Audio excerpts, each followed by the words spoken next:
বলে আখ্যায়িত করলো। তো ইসলাম জগতের দ্বিতীয় খলিফা আমিরুল মুমিনিন হযরত উমর ফারুক রাদিয়াল্লাহু তাআলা আনহু মিয়ান থেকে তরবারিকে বের করে মদিনার রাস্তাতে বেরিয়েছিলেন, বলে শোনো, যে ব্যক্তি আমার নবীকে মরা বলবে, উমর ফারুকের উলঙ্গ তরবারি তার হলকুমে চলবে। সুবহানাল্লাহ। উমর ফারুকের তরবারি দেখে যারা নবীকে মরা বলতেছিল তারা মসজিদে, তারা ঘরে প্রবেশ করে গিয়েছিল। মুসলমান আরে কথা বুঝতে পারছেন? এ বেরাদার, আপনাদেরকে বলতে চাই, হ্যাঁ, এটাই তো আহলুস সুন্নাত ওয়াল জামাতের আকীদা। নবীকে মরা আবু বকর সিদ্দিক বলেননি, উমর ফারুক বলেননি, উসমান গনি বলেননি, আলী মুর্তজা বলেননি, সাহাবায়ে কিরামগণ বলেননি। এটা যেটা সাহাবায়ে কিরামদের আকীদা ছিল, সেটাই হলো সারা পৃথিবীর আহলুস সুন্নাত ওয়াল জামাতের আকীদা। নারে তাকবীর, নারে রিসালাত, মাসলাকে আলা হযরত আজমাতে মুস্তাফা, শানে মুস্তাফা, আজমাতে সাহাবী, ইশক মোহাম্মদ, ইশক মোহাম্মদ, ইশক মোহাম্মদ, ইশক মোহাম্মদ। আলা হযরত আলা বেরাদার, আমার সরকারে আলা হযরত ইমামুল কালাম, কালামুল ইমাম হাসানুল হিন্দ ইমাম আহমদ রাজা আলাইহি রহমা রিদওয়ান বলে, তু জিন্দা है वल्लाह, तू जिंदा है वल्लाह, तू जिंदा है वल्लाह, तू जिंदा है वल्लाह। मेरे चश्मे आलम से चमकाने वाले चमक तुझसे पाते हैं, सब पाने वाले मेरा दिल भी चमका दे, चमकाने वाले। সুবহানাল্লাহ। সরকারে আলা হযরত বলছেন, আল্লাহর কসম করে বলছি, তুমি মরা বলছো, আমি আল্লাহর কসম করে বলছি যে আপনি জীবিত, আপনি জীবিত, আমি খোদার কসম করে বলছি। এ বেরাদার আল ইসলাম, এই আকীদা হলো আহলুস সুন্নাত ওয়াল জামাতের আকীদা।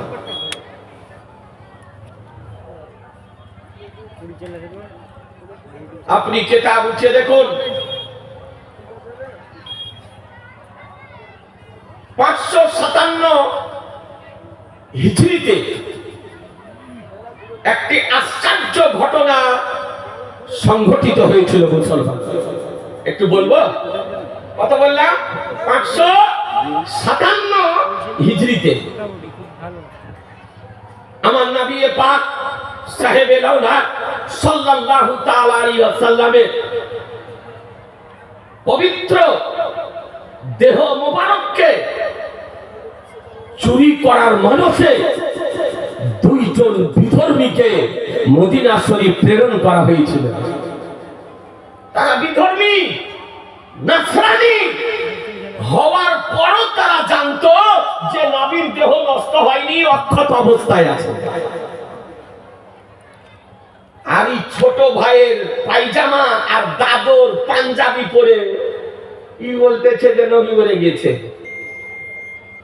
হজের সময় দুইজন ব্যক্তিকে প্রেরণ করেছিল নাসরানী, ঈসাই। এ বেরাদার, তারা মুসলমান সেজে এসে মদিনা শরীফ থেকে গিয়েছিল। তারা হজের সময় শেষ হলো, হজের সময় শেষ হওয়ার পর সব আপন আপন দেশে চলে গিয়েছিল। কিন্তু ওই দুইজন ব্যক্তি তারা আপনার আর বাড়ি ফিরে যায়নি।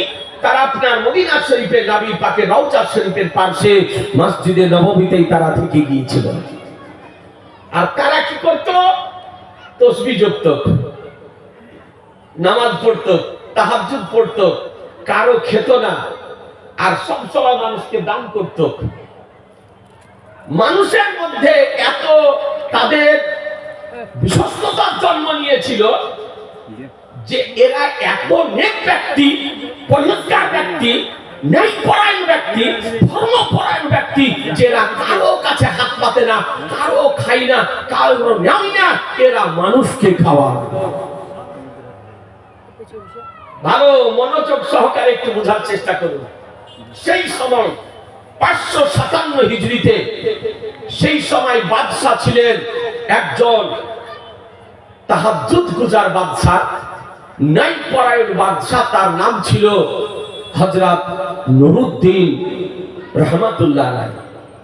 তিনি বাদশা ছিলেন, আর তিনি এমন 5 ওয়াক্তের পাবন্দি সহকারে নামাজ আদায় করতেন, এমনকি তাহাজ্জুদও কাজা হতে দিতেন না।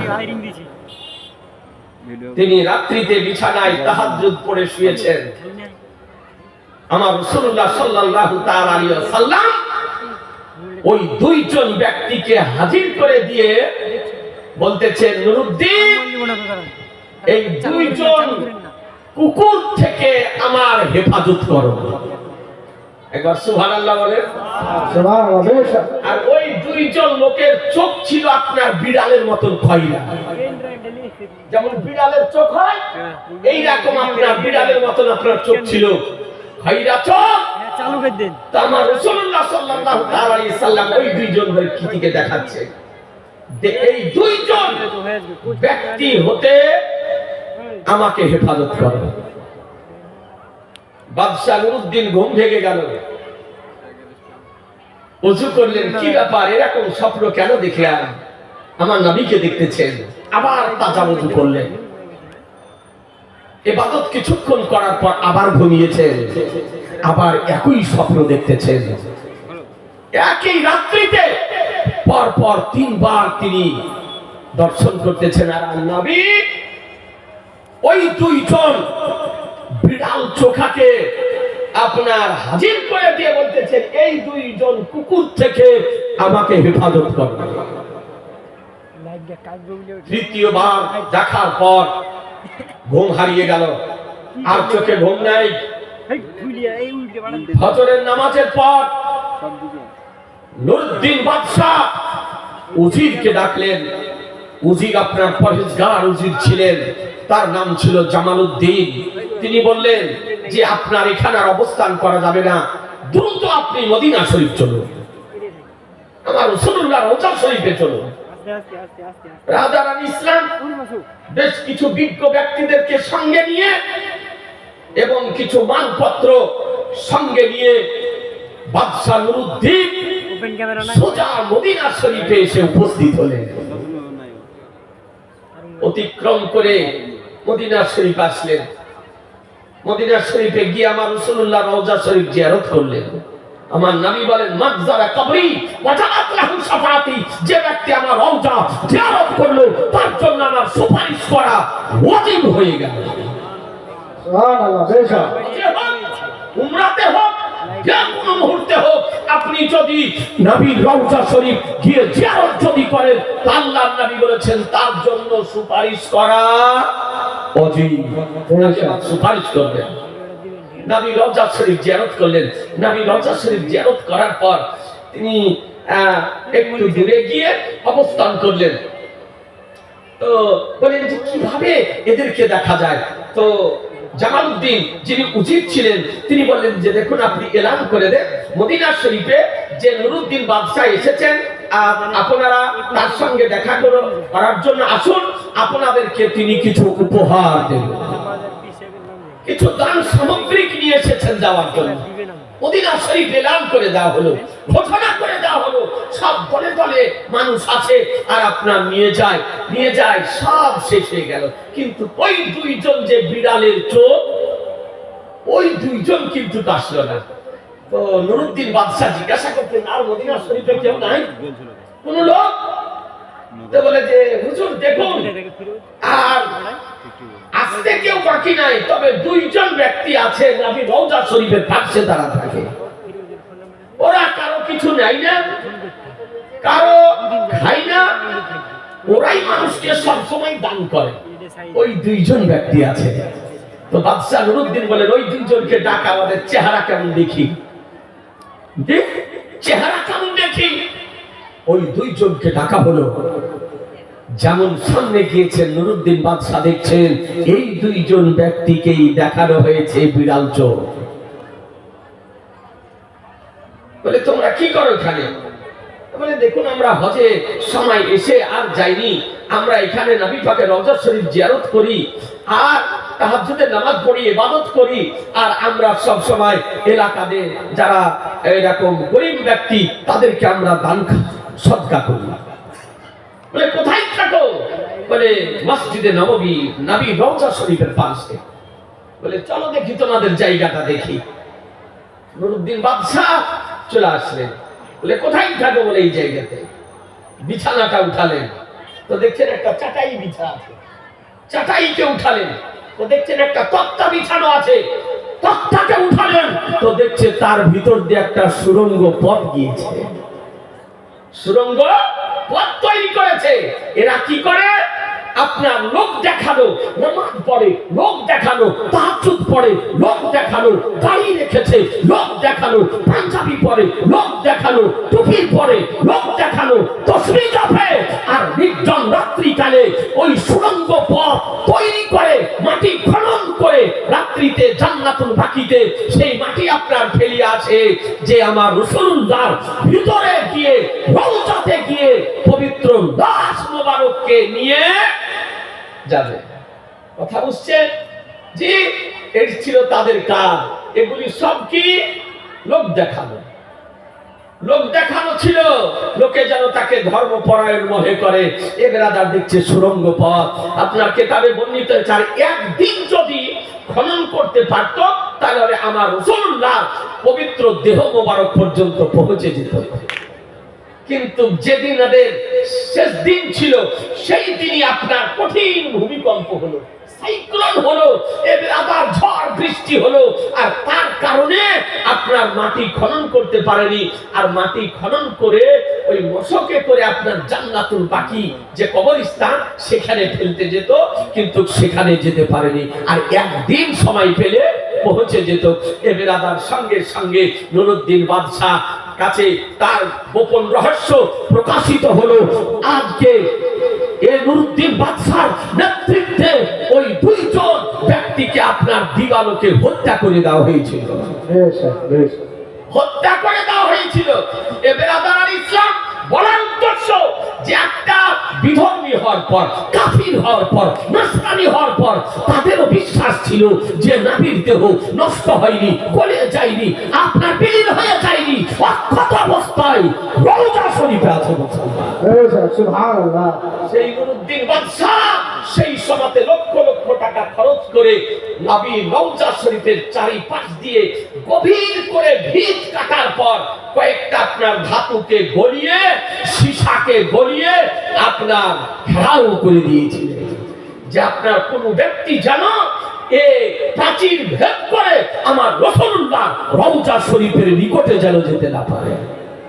আপনাদেরকে বলতে চাই, তাহলে প্রমাণিত কি হলো যে আমাদের নবী আপনার জীবিত।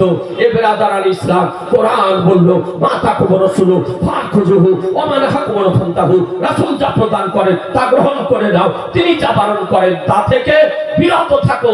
একবার দরুদ শরীফ পড়েন, আল্লাহুম্মা সাল্লি আলা সাইয়্যিদিনা মাওলানা মুহাম্মদ ওয়া আলা আলি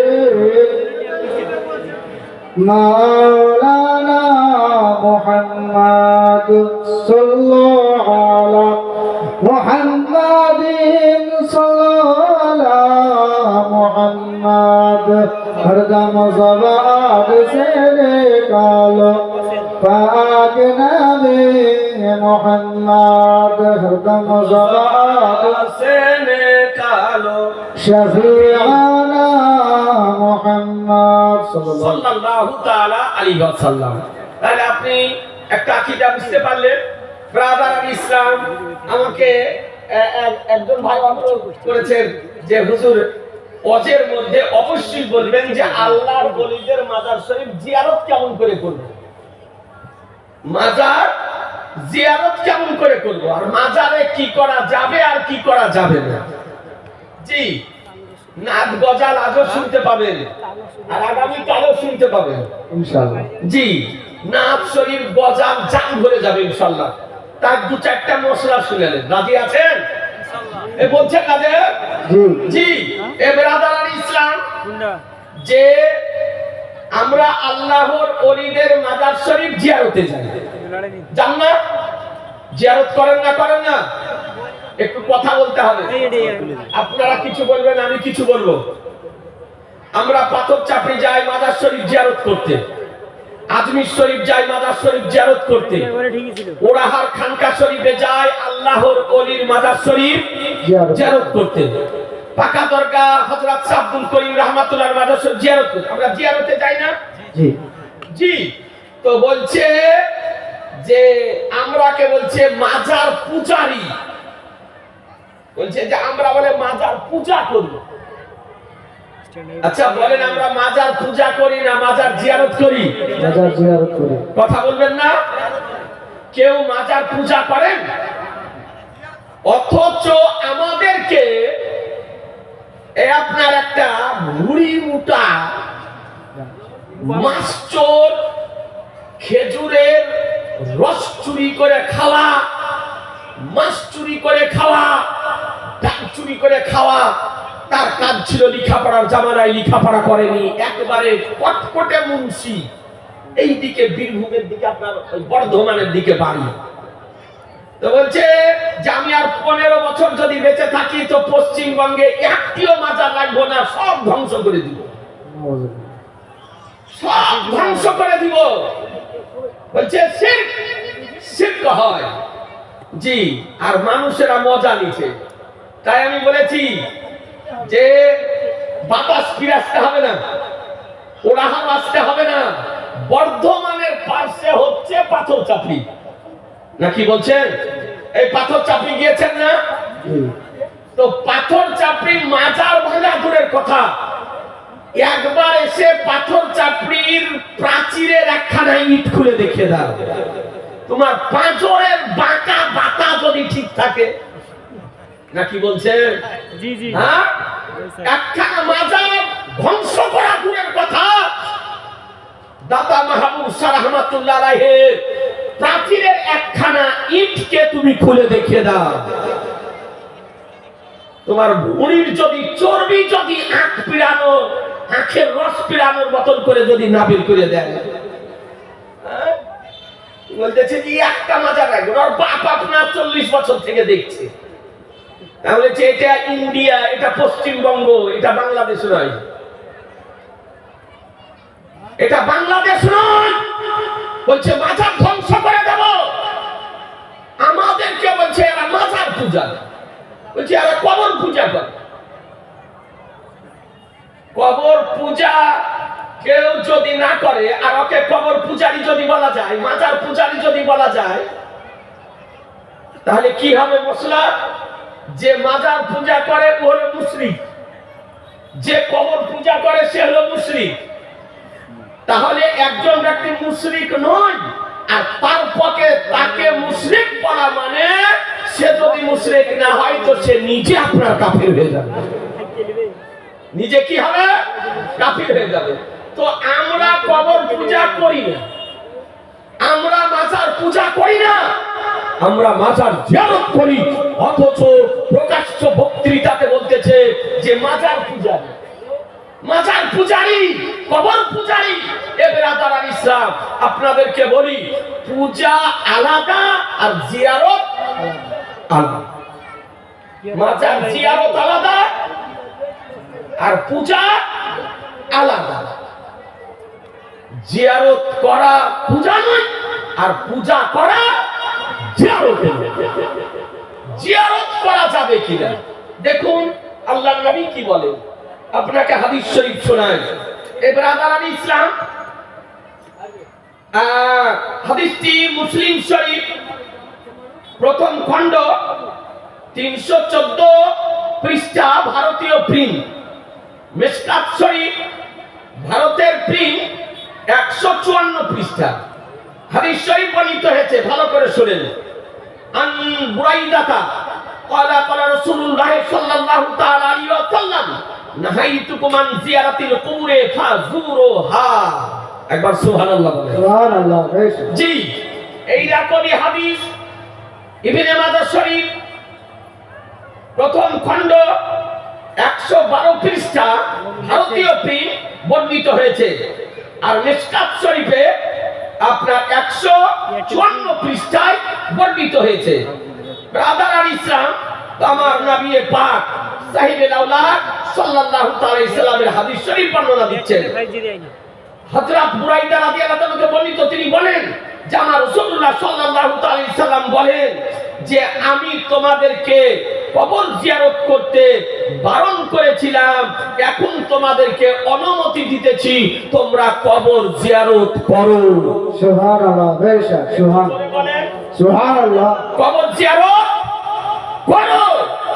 আল্লাহর নবী ইসলামের প্রথম সময়কালে যখন নতুন নতুন মুসলমান হতেছিল, সেই সময় মুসলমানের কবর ছিল না, সাহাবীদের কবর হয়নি, নতুন নতুন। তো আপনার নবী বললেন যে তোমরা কবর জিয়ারত করো না, কবর জিয়ারত করো না। পরবর্তীতে যখন সাহাবাই কেরামগণ ইন্তিকাল করতে লাগলে, সাহাবাই কেরামদের কবর শরীফ হতে আরম্ভ করলো, তখন আল্লাহর নবী বললেন যে ইজা নাহাইতুকুম আনি জিয়ারাতিল কবরে ফাযুরহা, তোমাদেরকে কবর জিয়ারত করতে বারণ করেছিলাম, এখন তোমরা কবর জিয়ারত করো। অনেক জ্ঞানী গুণী ব্যক্তি আছেন, তাহলে দুটোই হলো দু রকমের কথা নাকি? আল্লাহর নবী কবর জিয়ারত করতে বারণ করেছেন, এটাও সহিহ হাদিস, এটা হাদিসে আছে। আর কবর জিয়ারত করতে বলেছেন, এটাও সহিহ হাদিস। কথা বোঝা যাচ্ছে না? কবর জিয়ারত করার নির্দেশ দিয়েছেন, এটাও সহিহ হাদিস। আর নবী কবর জিয়ারত করতে নিষেধ করেছেন, এটাও হাদিসে আছে, সহিহ হাদিস। এখন যেটা নিষেধ করেছেন সেটার উপরে আমল করতে হবে, না যেটাতে নির্দেশ দিয়েছেন সেটার উপরে আমল করতে হবে? জি, যেটা নির্দেশ দিয়েছেন সেটার উপরে আমল করতে হবে। এটাকে বলা, এই যে নেট, কিছু নেট ফারাজি হচ্ছে আপনার, তার মানে আরবি লেখাপড়া জানে না, হাদিস কোরআন মাজিদ পড়তে জানে না, ও আপনার এই ইউটিউবে ফেসবুকে কিছু ব্রেনটাল, তার কাটা, ভারসাম্যহীন, মস্তিষ্কের বিকৃতি ঘটা বক্তাদের বক্তব্য শুনে ওয়াহাবি হতেছে। জি, ও আবহাওয়াকে চেনে না, ও বক্তাকে, ও বক্তার মুসলমানই হয়েছে না হয়নি? খাতনা দেওয়া বক্তা না খাতনা বিহীন বক্তা তাও জানেন না। জি, ওই বক্তব্য শুনে ই আপনার চেঞ্জ হয়ে যেতেছে। ভালো করে শুনেন মা বোনেরা, আপনারাও শুনেন, আর আপনারাও ভালো করে শুনেন। একটা আল্লাহর নবী একটা হাদিস বলেছেন যে কবর জিয়ারত করো না, পরে বলছেন কবর জিয়ারত করো। একটা হলো নাসিখ হাদিস আর একটি হলো মানসুখ হাদিস। হাদিস দুটি সহিহ হাদিসে আছে, কিন্তু পূর্বের যে হাদিস, ওই হাদিসটি হলো মানসুখ, অর্থাৎ তার কর্ম রহিত হয়ে গিয়েছে, বন্ধ হয়ে গিয়েছে। আর পরের যে হাদিস সেটা হলো নাসিখ, এই হাদিসটির উপরে আমল করতে হবে মুসলমান। তাহলে এত আপনার সকলের পক্ষে জানা সম্ভব নয়, আপনাকে ওই 12-14 বছর পড়তে হবে, তারপরে জানতে পারবেন। আরেকটু আপনাকে বুঝিয়ে দিই, আল্লাহর নবী বলেছেন একটা হাদিস শরীফে যে তোমরা কোরবানির মাংস 3 দিনের অতিরিক্ত খেও না। কয় দিনের? বুঝতে পারা যাচ্ছে না? জি, আল্লাহর নবী বললেন 3 দিনের অতিরিক্ত কোরবানির মাংস খেও না, বারণ করলেন। পরবর্তীতে আল্লাহর নবী বলছেন যে কোরবানির মাংস তোমার অংশ থেকে যতদিন ইচ্ছা তুমি খাও। তাহলে দু রকমের হাদিস হলো না? একটাতে আল্লাহর নবী বলেন 3 দিনের অতিরিক্ত খেও না, পরবর্তী হাদিসে বলছে তোমার অংশ থেকে তোমার যতদিন ইচ্ছা খাও। এখন আমরা খাচ্ছি না, ফ্রিজে মাংস রেখে দিয়ে আপনার 1 সপ্তাহ, 10 দিন, 15 দিন, 20 দিন, 25 দিন করে মাংস রেখে খাচ্ছি না। এখন ওই 3 দিন ওয়ালা হাদিসের উপরে কি আমল করা যাবে? জি না, ওর হুকুম রহিত হয়ে গিয়েছে। ওটা হলো মাংস হাদিস, আর যেটাতে বলেছে তুমি তোমার অংশ থেকে খাও, এটা হলো নাসিখ হাদিস। এ বেরাদার ইসলাম, তাহলে বোঝা গেল যে হাদিস আছে থাকার পরও তার উপরে আমল করা যাবে না। মুসলমান, বেশক আপনাদেরকে বলি আরেকটু বুঝিয়ে দিই, তাহলে একটু বুঝতে সুবিধা হবে। কি সেটা হচ্ছে রফাই আদাইন করা নামাজে। এই রুকুতে যাওয়ার আগে এরকম করা, তারপরে রুকু থেকে উঠে এরকম করা, দেখেছেন করে না? দেখেছেন না দেখেননি? ওর মাছি তারাও হয়, এদিকেও হয়, মশা ভাগানো হয়, এদিকেও আপনার কাজ হয়। আমরা ওরকম নামাজ পড়ি যেটা বুখারী, মুসলিম, তিরমিজি, আবু দাউদ, নাসাই, ইবনে মাজাহ সিহাহ হাদিস থেকে নবীর সুন্নাত মোতাবেক যে নামাজ পড়ার নিয়মাবলী আপনার বর্ণিত হয়েছে, সেই সমস্ত আহাদিসের আলোকে আমরা নামাজ পাঠ করি। মুসলমান, বেশক বুঝতে পারলেন তো? একটা হাদিস ভালো করে শুনেন তো, এটাকে বলা হয় রফাই আদাইন। রফাই আদাইন করার হাদিস শরীফ আছে। রুকুতে যাওয়ার আগে হাত উঠানো, আর রুকু থেকে উঠার পর হাত উঠানো, এটাকে বলে রফাই আদাইন করা। এটাকে কি করা বলে? রফাই আদাইন করা। করেছেন, হাদিস আছে, সহিহ হাদিস। পরবর্তীতে আল্লাহর নবী সেটাকে নিষেধ করে দিয়েছেন। কথা বুঝছেন না? এটাও সহিহ হাদিস। রফাই আদাইন না করা এটাও সহিহ হাদিস, আর রফাই আদাইন করা এটাও সহিহ হাদিস। কিন্তু এখন কোনটার উপরে আমল করবেন আর কোনটার উপরে করবেন না, এই পাগলের দল তো জানে না, এ তো লেখাপড়া করেনি। এ বেরাদার ইসলাম, আল্লাহর নবী সাল্লাল্লাহু তাআলা আলাইহি সাল্লাম কি বলছেন দেখুন।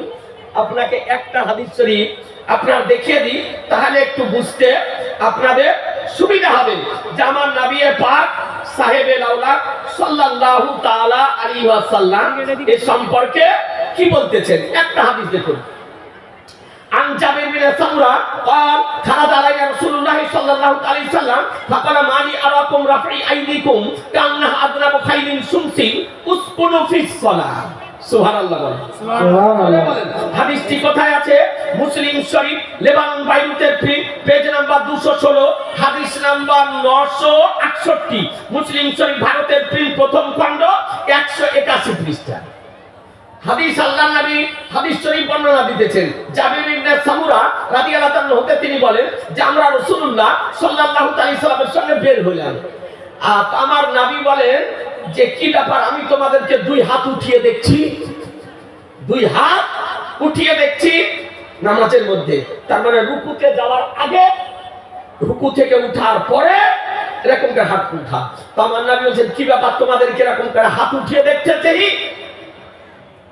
গোয়াকে চঞ্চল ঘোড়ার লেজ উঠার মতন,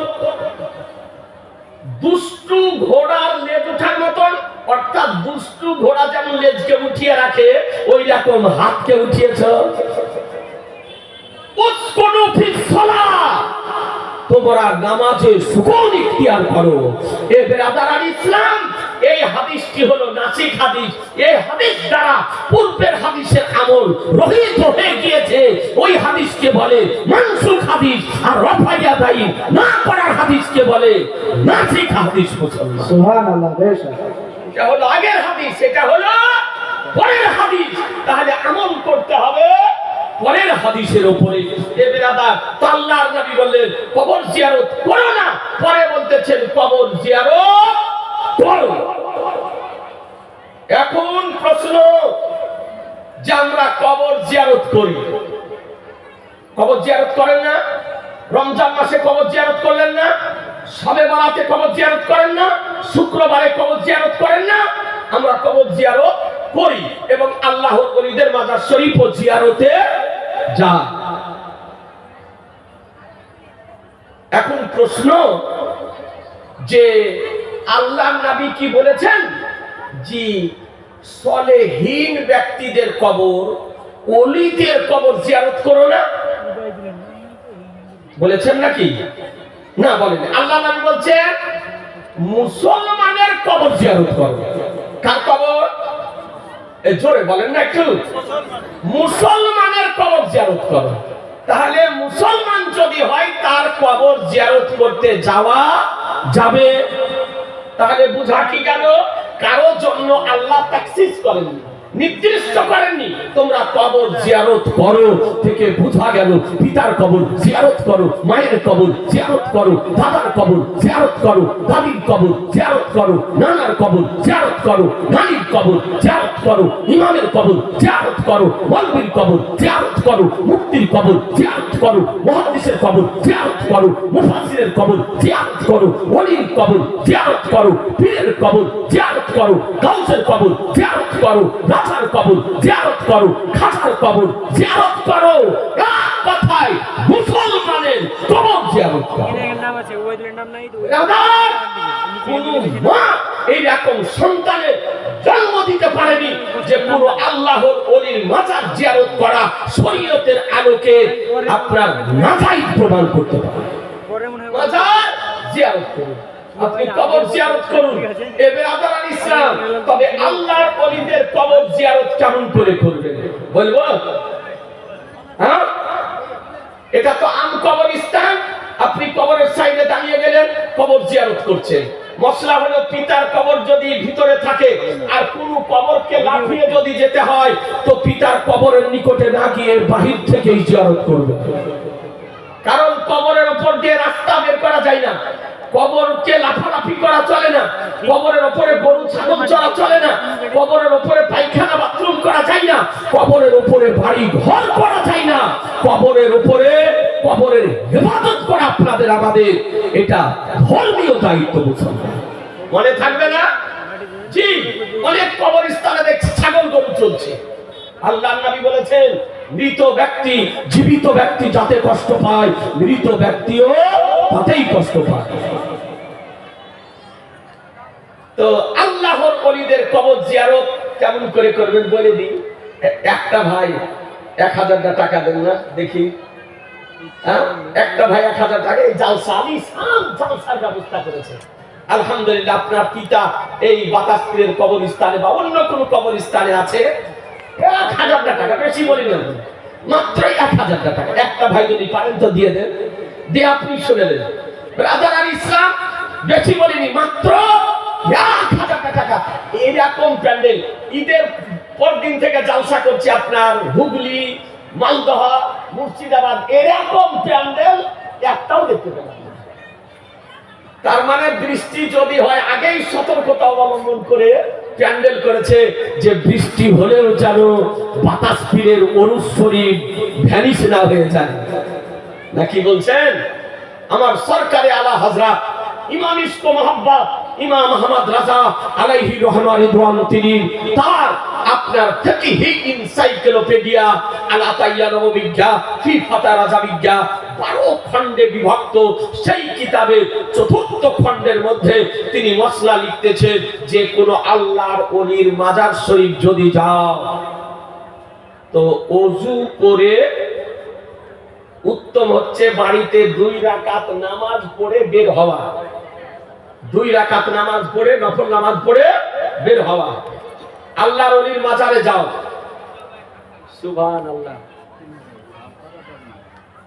তোমার আব্বা আর তোমার দাদির নামে, হ্যাঁ আলহামদুলিল্লাহ, এই দেখেন দিয়েছে আব্বার জন্য এবং দাদির নামে 3000 টাকা দিয়েছে। আলহামদুলিল্লাহ, আল্লাহ যেন কবুল করে দেয়, দানের সওয়াব যেন তার দাদির এবং তার আব্বার রূহের নিকটে আল্লাহ তাআলা যেন পৌঁছে দেন। আলহামদুলিল্লাহ, বদর ভাইয়ের এটা বড় ছেলে তো বোধহয় নাকি ছোটটা, যাওয়া আসাটার কম সময়ও পাই না, আসতে আপনার কখন কোন